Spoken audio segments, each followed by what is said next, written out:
Gary, no, I'm done for today. Look, no, I've seen the Yeah, no, I know. Yeah, but Gary, I'm done. No, I'm done for. I don't. The entertainment guy set that up, huh? I was wondering about that. Yep. Yep. No, I'm not telling them about the Salt Lake City move because you told me not to tell them. No, I'll just talk about this instead. Right. Right. All right, Gary. Gary, take care. I'll get this going.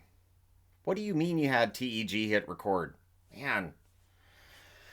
All right. So now that that's done, thanks, Gary.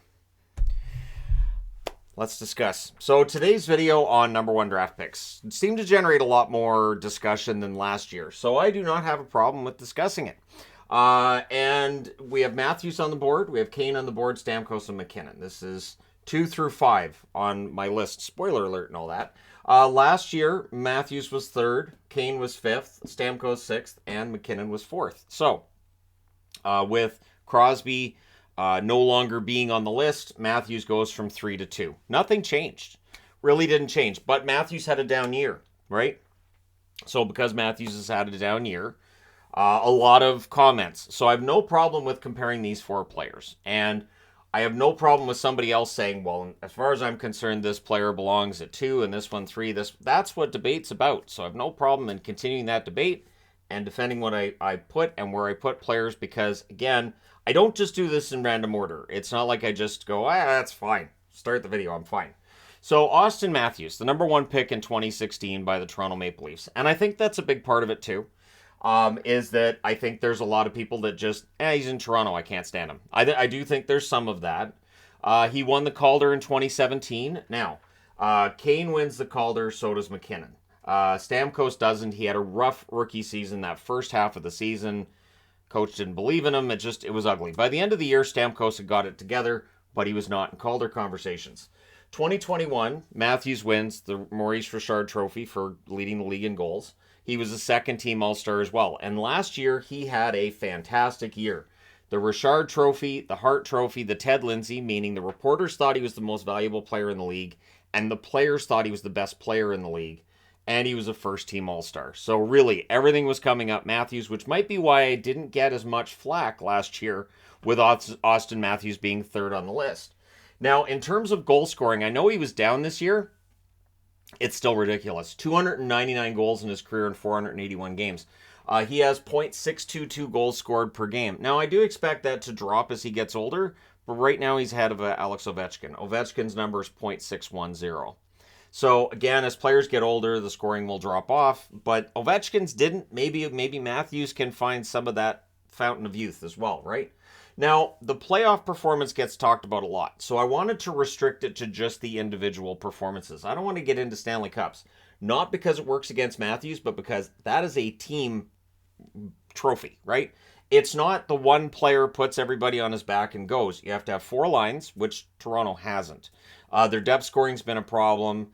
Once you shut down the top guys, there's nobody there to hurt you. And I think it's something that Tree Living's trying to fix in the offseason. We'll see how it works out for him. But Matthews' playoff numbers aren't awful. 44 points in 50 games. This year's playoffs, he had 11 points in 11 games. And they lost against Florida. And while you could look at that and go, well, see, Florida beat him. Yeah, and Florida also beat Carolina and beat Boston. Boston had the best regular season in history, and Florida took him out. And then, of course, in the final, Florida lost against Vegas, which proves that the narrative that was there all year that the East was so vastly superior to the West was probably wrong, right? And I talked about that in videos as well, and here I am talking about Matthews. So he was second in goals scored in the NHL in 2017. He was third in goals scored in 2020. And of course, in 2021 and 2022, he leads the league in goals. So he scores a ton of goals, which is important. You want that in a player. Also, he was 10th in Selke voting this year. Doesn't get on the board, but it's worthy of note that Matthews plays at both ends of the ice. Is he an overly physical player? No. But does he play at both ends of the ice? Yes. Is his defensive game underrated? I would say yes. Based on the fact he was 10th in Selke numbers. But if you look at the advanced stats, he's very good. So he's been top 10 in points 3 times in his career. He's entering his 8th season, and I've got right here, entering his 8th season with the Leafs. So with Toronto, there is this idea that, we're going to blame Marner and Matthews and Tavares and Nylander, which is fair. You want to blame those guys, it's fair, but then the blame has to go towards everybody else as well, right? And then some of that blame would have to go on Kyle Dubas for not getting that depth scoring, which he chased at every trade deadline, and it never really quite worked out, right? Now, O'Reilly was a good pickup, doesn't stick around. Foligno, that was kind of a disaster, and so it's been hit and miss. But I wouldn't put that on Matthews. Now, his points per game in his career so far, 1.127, which is the highest of any of the four on the board. So goal scoring, elite level. Point production, highest of any of the four on the board. Now we'll go to Patrick Kane. Patrick Kane has had a ridiculously good career. He wins the Calder, as stated, in 2008. He's a first-team All-Star in 2010. He wins the Conn Smythe in 2013. 2016, he had his career year. First-team All-Star. He wins the Hart. He wins the Lindsay. And he wins the Art Ross, leading the league in scoring. He was a first-team All-Star in 2017. He's a second-team All-Star in 2019. The accolades are there. The individual accolades are there. Now, as a goal scorer, 451 goals in 1,161 games for .382 goals per game throughout his career. But he has 1,225 points. He's been a very good points producer. He's had some elite seasons. Has he dominated the league in a way that Matthews did those 2 years? Not as much. And again, Chicago, really well-run organization.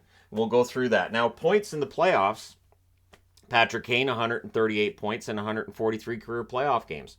So he's not quite a point-per-game player in the playoffs. But again, I understand. 3 Stanley Cup rings. I'm not taking anything away from Kane. And I think that's where people kind of get thrown off when I do a list. I'm not trying to throw shade at somebody else that's further down a list. I'm just saying I think this player is really, really good. Now, Patrick Kane was second in goals in the NHL in 2016. He was 5th in goals in 2019. He's never had a Richard Award. He's been top 10 in points in the league 7 times. But he did come into the league well before. 9 years before Matthews. And I would say Matthews, who's been top 10 in points 3 times, he's going to get there at least a few more times between now and 9 years from now. Now, of course, Kane wins Stanley Cups in his 3rd, 6th, and 8th seasons. So Matthews entering his 8th season. This is where Kane was getting ready for his 3rd Stanley Cup. And he did have 1 Conn Smythe out of those 3 Stanley Cup wins. But man, that Chicago team was stacked from top to bottom. And even when they had to, they had the contract problem with restricted free agents and all that, they rebounded pretty well from that. And they still won a Stanley Cup after. So I will take nothing away from Kane. And bumping him up was more of me looking at last year's numbers and saying, I think Kane for his career belongs ahead of Stamkos and McKinnon. That was just my feeling then. Does that mean that next year's list will be the same? No, it doesn't. It's just that's not how it works. So Steven Stamkos, number 1 pick in 2008. He wins the Richard Trophy in 2010. 2011, he was the 2nd-team All-Star. He won the Richard again in 2012, and he's a 2nd-team All-Star. So that's 2 Richard trophies, the same as Matthews. Then he dealt with injuries, which hurt his goal scoring. He won the Messier Award for leadership this year, but for regular season awards, he hasn't had a ton. Now, again, he's been dealing with injury problems. Absolutely. It hurt his ability to score goals at certain points. He's ended up with 515 goals in 1,003 games, .513 goals scored per game. Very good, 2nd highest number on the board. Still well below Austin Matthews. Now he has 95 points in 123 career playoff games. And this is where things get interesting for me. Because he played the 1 game in the 2020 playoffs. I know it was inspiring. He went out there, he had a great shift. But the Tampa Bay Lightning, I think, would have won the Cup in 2020 if he didn't have that big shift. I think it just helped. I think it just helped them, but I think they were going to win the Stanley Cup anyways. They were in the Stanley Cup final at the time.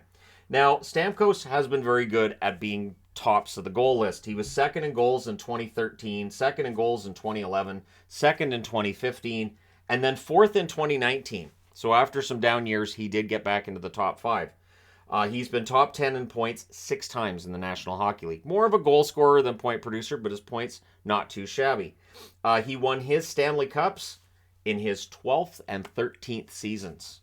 Before that, Stamkos' playoff record was questioned. I believe, and I was looking this up, I still think in 8 career Game 7s, he's recorded 0 points. So Stamkos in Game 7s, that's been a talking point. And again, when you've won Stanley Cups, suddenly that talking point fades. I've talked about this before. How star players, once they have a championship, all the negativity kind of shuffles to the side. So 1.053 points per game throughout his career, a little bit ahead of Kane's 1.048.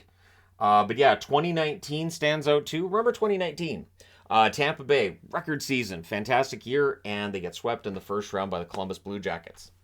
So that did happen, and Tampa Bay was the butt of all the jokes that Vasi did not laugh at, and then they won back-to-back Stanley Cups. And if you want to call them COVID Cups, you can. They still have the Stanley Cup rings. They're not giving them back.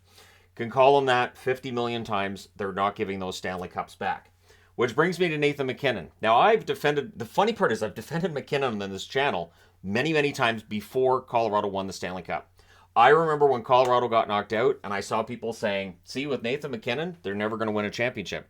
And I had to point out, he had a ridiculous point-scoring streak going on. I think it was like 15, 16 games in the playoffs. He had a point streak.